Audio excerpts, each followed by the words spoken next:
Welcome to I dream. నా పేరు లుంపిని. ఆధ్యాత్మిక ప్రయాణం అంటే ఎక్కడుంటుంది అంటే అది మనం చూసే బయట ప్రపంచంలో కాదు, మన అంతరంగంలోనే ఉంటుంది. మరి మన అంతరంగం గురించి ఆధ్యాత్మిక ప్రయాణం వైపుగా ఎలా అడుగులు వేయాలని చెప్పేసి మనకు ఇవాళ తెలియచేయడానికి మనతో జాయిన్ అవబోతున్నారు అనంత శక్తి ఫౌండర్, స్పిరిచువల్ గురు అనంత సాయికృష్ణ గారు. ఆయనతో మాట్లాడదాం. గురుగారు, పూజ చేసే వాళ్ళు ఉంటారు, ధ్యానం చేసే వాళ్ళు ఉంటారు, రెండు కలిపి చేసే వాళ్ళు ఉంటారు. కానీ పూజకి ధ్యానానికి మధ్య తేడా ఏంటి అండ్ దేని వల్ల ఎక్కువ ప్రయోజనాలు మనకు లభిస్తాయంటారు? మెడిటేషన్ వల్ల ఎక్కువ రిజల్ట్ ఉంటుందండి. పూజ అనేది ఎలాగుంటుందంటే, మనకు అప్పుడు దాని యొక్క ప్రభావం అప్పటి వరకు ఉంటుంది.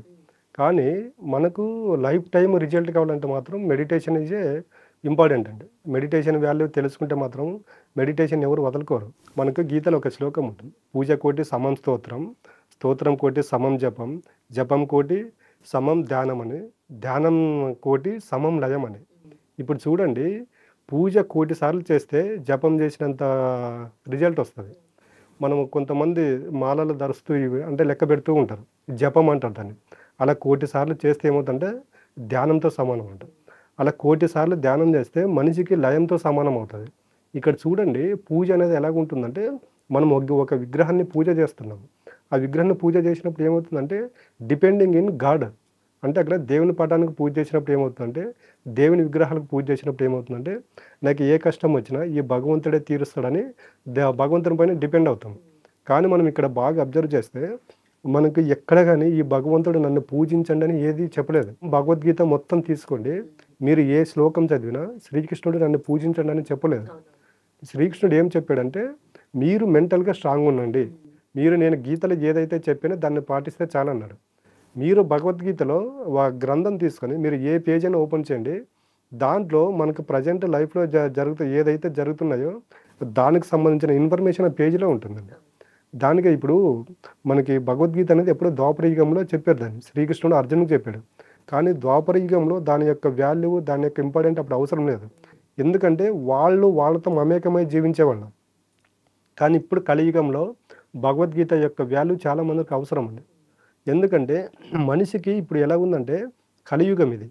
కలియుగం అనే లోపు మనిషికి ఎలాగుంటాయని ప్రతీదీ డిపెండింగ్ ఇన్ మనీ. మనకి మాట్లాడుకున్న మనిషికి 3 సమస్యలు ఉంటాయి: మనీ, రిలేషన్, హెల్త్. ఈ 3 ప్రాబ్లమ్స్ ఒకేసారి ఒకే వ్యక్తి పైన పడినప్పుడు ఏమవుతుందంటే మెంటల్గా డిస్టర్బ్ అవుతాడు. ఆ మెంటల్గా డిస్టర్బ్ అయినప్పుడు ఏమవుతుందంటే ఏం చేయలేదో తెలియదు. దానికి ఈ ఆధ్యాత్మిక మార్గంలోకి వచ్చినాడు అనుకోండి, ఖచ్చితంగా ఈ 3 సమస్యలు అంటే ఏంటి, ఎందుకు వచ్చాయి అనేది రియలైజ్ అవుతాడు. ఆ రియలైజ్ అయినప్పుడు ఏమవుతుందంటే, మనం మాట్లాడుకున్నాం యద్భవం తద్భవతి, యద్భవం తద్భవతి అని ఎందుకు మాట్లాడుకుంటున్నామంటే, నువ్వు ఏదైతే ఆలోచన చేస్తావో, నువ్వు ఏదైతే పని చేస్తున్నావో దానికి సంబంధించిన రిజల్ట్ అనేది నీ వరకు రావడం అనేది జరుగుతుందన్నమాట.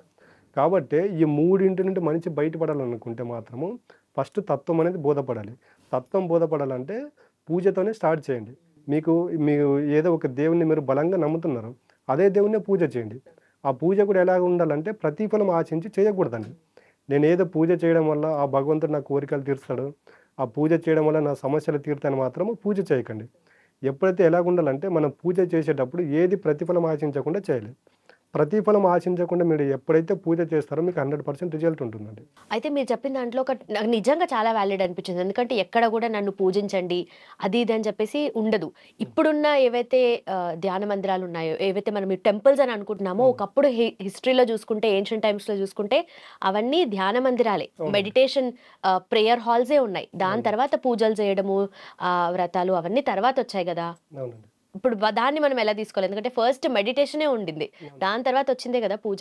అవునండి. ఇప్పుడు బయట ఎలా ఉందో మెడిటేషన్ గురించి తెలియదు కాబట్టి, మళ్ళీ నేను ఇప్పుడు చెప్పాను అనుకోండి, పూజలు మానేసి మెడిటేషన్ అంటే నన్నే తిడుతుంటారు బయట. కాబట్టి మీకు పీస్ ఆఫ్ మైండ్ కోసం మీరు పూజ చేయాలనుకుంటే చేయండి. భగవంతుడు ఏం చెప్పాడంటే, ఫస్ట్ ఆత్మతత్వం తెలుసుకోవడానికి నా దగ్గరికి రండి అన్నాడు. ఆత్మతత్వం తెలుసుకున్నాడు అంటే శ్రీకృష్ణుడు ఒకటే, నేను ఒకటే అనే తత్వం బోధపడుతుంది అక్కడ. శ్రీకృష్ణుడు కూడా మానవ జన్మ తీసుకున్నప్పుడే భగవద్గీత సారాంశం చెప్పాడు. మళ్ళీ శ్రీకృష్ణుడు సారాంశం చెప్పాడు భగవద్గీత గురించి చెప్పినప్పుడు, మనం ఎందుకు దాన్ని పాటించట్లేదు?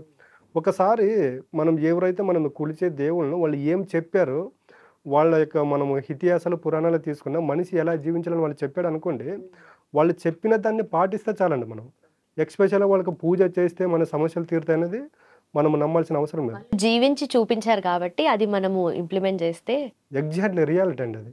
ఇప్పుడు వెంకటేశ్వర స్వామి ఉన్నాడు, ప్రతి ఒక్కరు తిరుమలకి వెళ్ళి హుండీలో డబ్బులు, ధనాలు, గోల్డ్ అంతా వేసేస్తారు. కానీ మళ్ళీ బయటకు వచ్చిన తర్వాత ఏం చేస్తారు?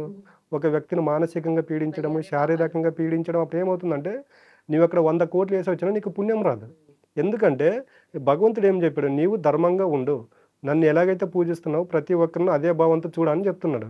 నువ్వు బయట ఓ రకంగా ఉండి దేవుడి దగ్గర ఓ రకంగా ఉంటే మాత్రం ఏ దేవుడు యాక్సెప్ట్ చేయడు.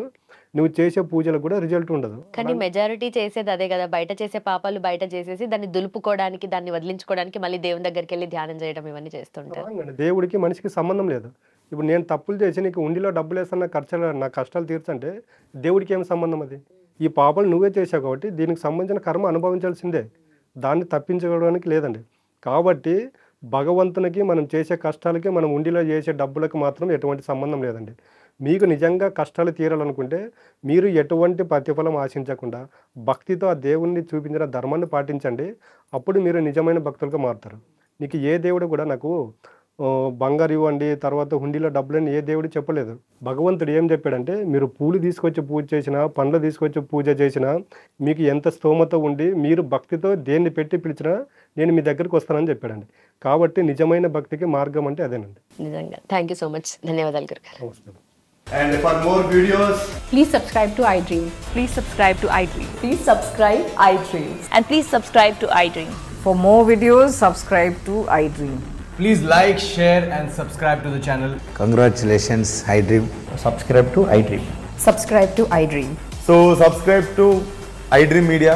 iDream ki iDream team andarki huge congratulations. Please subscribe iDream Media. Please subscribe to iDream. Subscribe iDream. Please subscribe to iDream. iDream అంటే నా కళల ఛానల్ను సబ్స్క్రైబ్ చేసుకున్న నోరు తిరుగుతలేదు, మీరైతే గంట గుర్తు కొట్టండి. For more such videos, please subscribe to iDream. Subscribe to iDream. Please subscribe to iDream. Please subscribe iDream Media. Please do subscribe to iDream. Please subscribe to iDream Media. For best entertainment and information, please subscribe iDream. And don't forget to subscribe to iDream.